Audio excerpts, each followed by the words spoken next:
This was my first chat with Gemini 3. I wanted to compare Gemini to Grok, which I had used for the past several weeks. Would Gemini analyze the books and posts differently? The results were amazing. But you do have to first command Gemini, like Grok, to set aside his built-in presumptions. For example, presumptions that evolution and deep time are proven fact. These presumptions are simply set by the people who control Gemini. They are not proven fact. After that, he will use all his full research, cross-reference, logic, reasoning, and analysis powers, which are quite substantial, to judge your presentation. So I attached 2 PDFs of the books, The Programming Model of Creation and The Genesis Puzzle, directly to the chat box, then gave him these instructions in the chat box. Gemini, please read through the full contents of the attached PDFs. Read The Programming Model of Creation first, as it contains the foundation for the Genesis puzzle. Gemini paused while he read the books, which took all of about 15 seconds, then answered like this. That's a very substantial amount of text. I have processed and analyzed the full contents of both uploaded documents. The Programming Model of Creation, How God Can Speak the Worlds into Being, and the Genesis Puzzle, How Genesis 1 and 2 fit together to declare the end from the beginning. So I began by telling Gemini this. The Genesis puzzle has reasons for aligning Pentecost with day 4 of Genesis 1. That is, the sun, moon, and stars of day 4 do much more than just give light to the earth. They also represent those in the plan of redemption. The sun represents the bridegroom, just as the psalm says. He is the light of the world. But as God's light had been directly in the world on days 1 to 3, he is now in the heavens awaiting a day yet to come. The moon is the bride.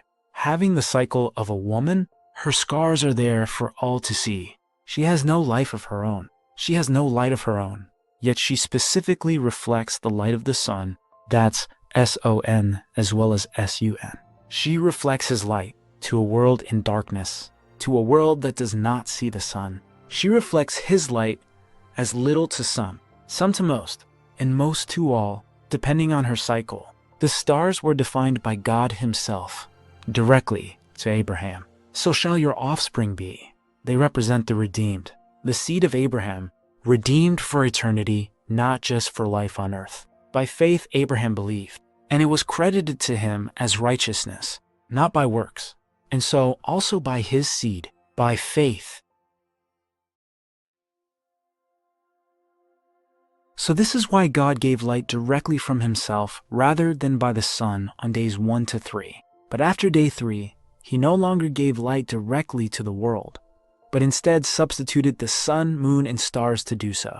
The light of the world would no longer be in the world, but now in the heavens. This matches the Gospels. And yet here it is portrayed in Genesis 1, woven into the very fabric of the creation. The end from the beginning, but there is more.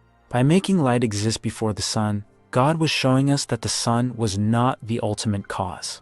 God was the ultimate cause, and if he had not done it this way, but had made the sun on day 1, then we would never see the distinction between the sun and the light. So that some could claim the sun was the ultimate cause. But since days 1 to 3 had light without the sun is not the cause, but is merely an effect.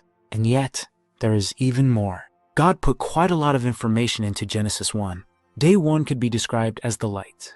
Day 3, with land appearing, could be described as the world. But note what day 2 did in between. Day 2 added sky to the world. The moon has no sky, so light comes onto the moon. But on day 2, the earth gained sky, and so sky was made part of our world. So with day 2 sky, light now came into the world instead of onto the world. So day 2 changed onto to into, and thus the first 3 days also wove into the fabric of creation itself. The phrase, the light cometh into the world, which would authenticate the message given 4,000 years later, in a conversation in the dark, in a conversation in the night, in a conversation with Nicodemus. which should have shaken him to the core.